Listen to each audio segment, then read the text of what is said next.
आज हम रसायन विज्ञान इंटर क्लास में रसायन विज्ञान में नई यूनिट स्टार्ट कर रहे हैं जिसका नाम है वैद्युत रसायन। तो सबसे पहले हम जानेंगे कि वैद्युत रसायन क्या है।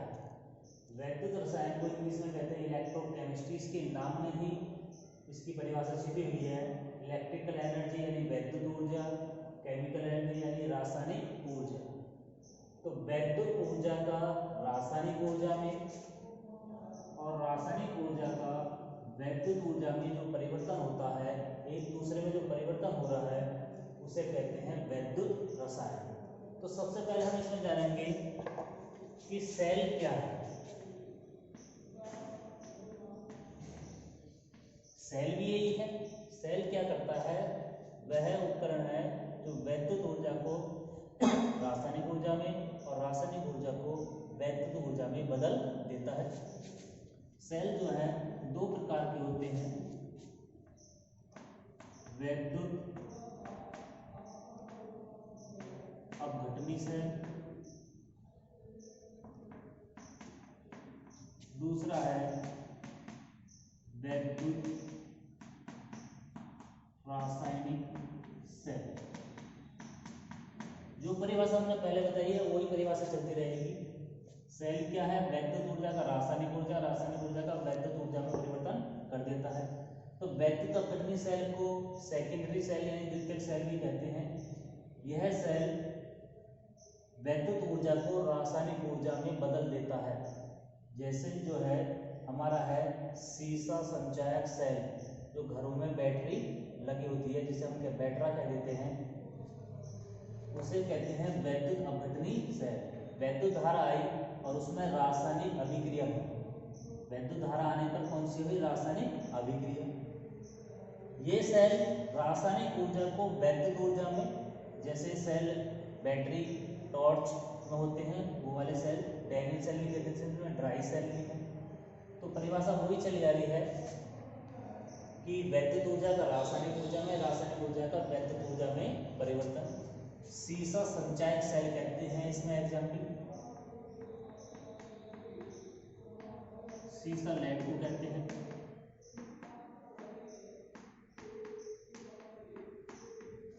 इसमें जो है ड्राई सेल आ जाता है। अब इन सेलों को दोबारा चार्ज किया जा सकता है, इन सेलों को दोबारा चार्ज नहीं किया जा सकता। ये सेल के बारे में हो गया। अब इसमें हमारा जो प्रश्न है ऑक्सीकरण अपचयन, तो कक्षा 11 में तुम पढ़ चुके हो। पूरे चैप्टर में ऑक्सीकरण अपचयन के बारे में आया। ऑक्सीकरण क्या है एक बार दोबारा बता दें। किसी पदार्थ द्वारा इलेक्ट्रॉन त्यागने की क्रिया, त्यागे जो इलेक्ट्रॉन तीर से इधर होंगे, किसी पदार्थ द्वारा इलेक्ट्रॉन त्यागने की क्रिया को ऑक्सीकरण कहते हैं। ये परिभाषा कक्षा 11 में पढ़ चुके हैं। किसी पदार्थ द्वारा इलेक्ट्रॉन ग्रहण करने की क्रिया को, इलेक्ट्रॉन ग्रहण करने की क्रिया को अपचयन कहते हैं। तो ऑक्सीकरण अपचयन की परिभाषा होगी। अब जो हमारा मुख्य टॉपिक चलेगा इस चैप्टर का वो है इलेक्ट्रोड विभव।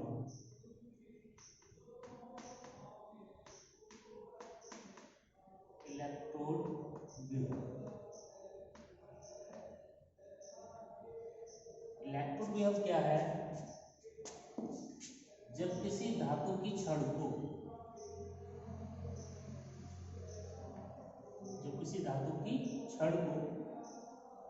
उसी के लवण विलयन में, जैसे कॉपर की छड़ है तो कॉपर सल्फेट विलयन में खड़ा किया जाता है, तो धातु की छड़ तथा लवण विलयन के संपर्क तल पर एक आवेश उत्पन्न होता है। एक आवेश उत्पन्न होता है, उसे ही हम जो है इलेक्ट्रोड विभव कहते हैं। कॉपर की छड़ है तो कॉपर की छड़ विलयन के सापेक्ष ऋणावेशित हो जाएगी। ये माइनस है, ये विलयन के चिन्ह बना रहे हैं। और जिंक की छड़ है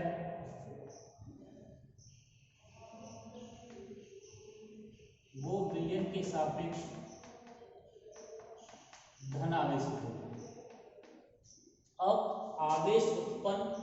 हो गया, या तो छड़ इलेक्ट्रॉन त्यागेगी या छड़ इलेक्ट्रॉन ग्रहण करेगी, उस कंडीशन में उसमें वहाँ एक विभवांतर उत्पन्न होगा जिसे कहते हैं इलेक्ट्रोड विभव।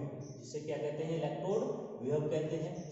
अब जिंक की छड़ है वो विलयन के सापेक्ष धनावेशित होगी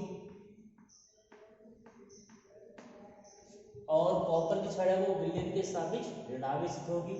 इसके लिए वैज्ञानिक ने एक सिद्धांत दिया था। उन्होंने बताया कि जब किसी धातु की छड़ को उसी के लवण विलयन में खड़ा किया जाता है तो उनमें दो दाब लगते हैं। एक तो विलयन दाब लगता है, सॉल्यूशन प्रेशर लगता है, दूसरा परासन दाब ऑस्मोसिस प्रेशर लगता है। ये SPO दो दाब लगते हैं। इस दाब के कारण ऑक्सीकरण की क्रिया होती है। इस दाब के कारण जो होती है ऑक्सीकरण की क्रिया होती है। इस दाब के कारण जो है वो अपचयन की क्रिया होती है। जब विलयन दाब अधिक हो गया तो धातु की छड़ पर यहाँ ऋणावेश आ जाएगा और परासन दाब अधिक हो गया तो यहाँ जो है प्लस आवेश आ जाएगा। यदि दोनों ही दाब बराबर हैं तो कोई विभवांतर स्थापित नहीं होगा, कोई विभवांतर स्थापित नहीं होगा। इलेक्ट्रोड विभव इसे कैपिटल ई से प्रकट करते हैं।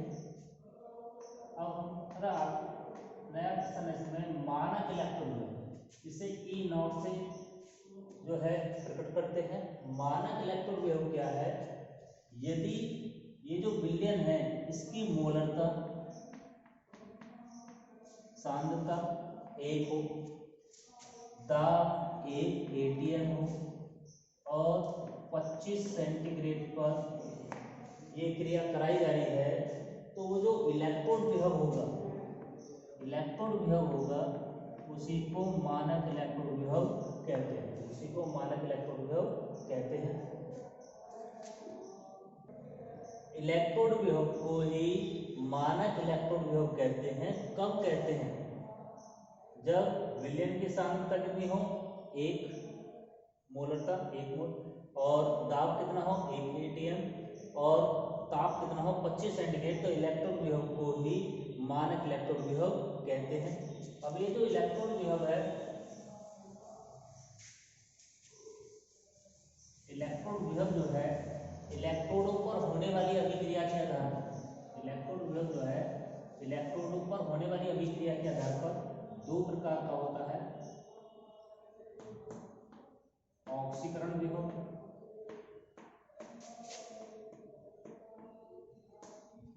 दूसरा है अपचयन विभव। जब इलेक्ट्रोड पर, इलेक्ट्रोड किसे कहते हैं? केवल इलेक्ट्रोड कहते हैं धातु की छड़ को। जो धातु की छड़ है उसे केवल इलेक्ट्रोड कहते हैं, यानी अर्ध सेल, आधा सेल। जब इलेक्ट्रोड पर ऑक्सीकरण की क्रिया हो रही हो तो इलेक्ट्रोड और विलयन के बीच जो विभवांतर उत्पन्न होता है उसे ऑक्सीकरण विभव कहते हैं। जब इलेक्ट्रोड पर अपचयन की क्रिया हो रही हो तो इलेक्ट्रोड तथा विलयन के बीच जो विभवांतर उत्पन्न होता है उसे अपचयन विभव कहते हैं। अब इसमें जो है हमारा जो क्वेश्चन है कि हमने बता चुके हैं कि धातु की छड़ धनावेशित होगी, धातु की छड़ या ऋणावेशित होगी। अब जो है इलेक्ट्रोड विभव ज्ञात करने की विधि है। इसमें एक क्वेश्चन है, मानक hydrogen electrode, standard hydrogen electrode, SHE कह देते हैं। इसमें एक कांच की नली होती है, इसके अंदर एक प्लेटिनम की प्लेट होती है, इसके ऊपर प्लेटिनम ब्लैक का लेप कर देते हैं।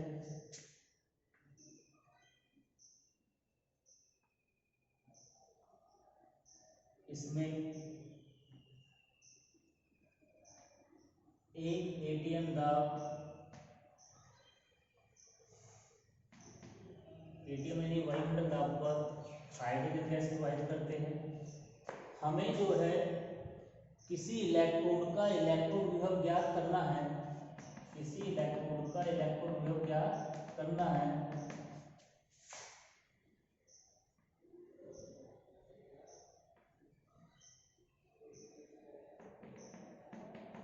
तो उसे जो है हम SHE के पास रख देते हैं और बीच में एक जो है वोल्ट मीटर लगा देते हैं, वोल्ट मीटर जो विभव नापे तो ये जो SHE है इसका विभव वैज्ञानिकों ने शून्य मान रखा है, इसका विभव कितना मान रखा है, शून्य। तो जो भी इस पूरे का इलेक्ट्रॉन विभव, पूरे का इलेक्ट्रॉन विभव आएगा वो इस इलेक्ट्रोड का इलेक्ट्रॉन विभव होगा, क्योंकि SHE का इलेक्ट्रॉन विभव क्या है, शून्य है। तो आज हमने पढ़ा वैद्युत रसायन वाली यूनिट में, वैद्युत रसायन क्या है, वैद्युत ऊर्जा का रासायनिक ऊर्जा में, रासायनिक ऊर्जा का वैद्युत ऊर्जा में परिवर्तन, वैद्युत रसायन हो गया। उसी को हम कहते हैं सेल।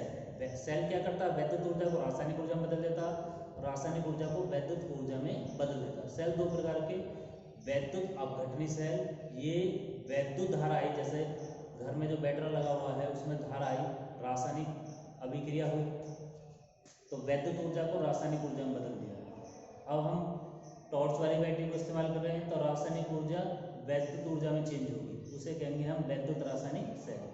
फिर हमने बताया इलेक्ट्रोड विभव क्या है। इलेक्ट्रोड विभव क्या, जब किसी धातु की छड़ को उसी के लवण विलयन में खड़ा किया जाता है तो धातु की छड़ तथा लवण विलयन के संपर्क तल पर एक विभवांतर उत्पन्न होता है, जिसे कहते हैं इलेक्ट्रोड विभव।